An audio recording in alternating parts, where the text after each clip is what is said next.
Hi, in this video I will show you how to work an SSK decrease. SSK stands for slip, slip, knit.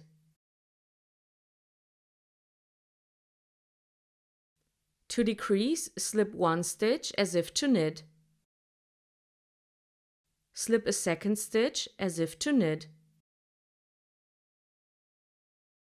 Now insert the left needle into both stitches. Use the right needle to knit the two stitches together through the back loops. I will show you again. Slip a stitch knitwise. Slip a second stitch knitwise.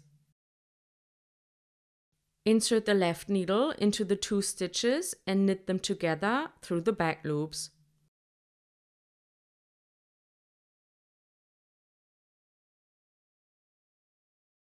Again, slip a stitch knitwise.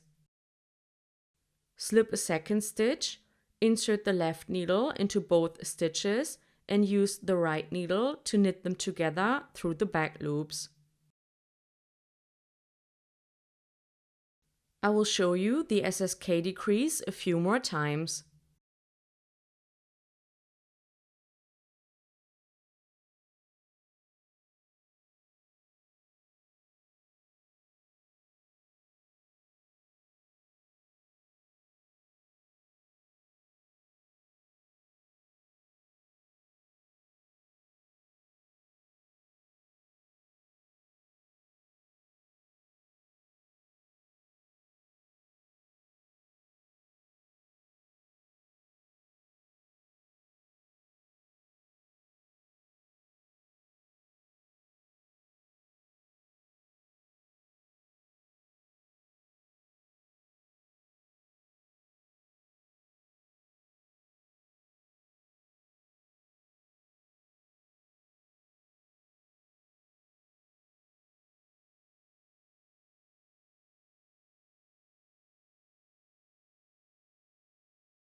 I hope this video was helpful and thanks for watching.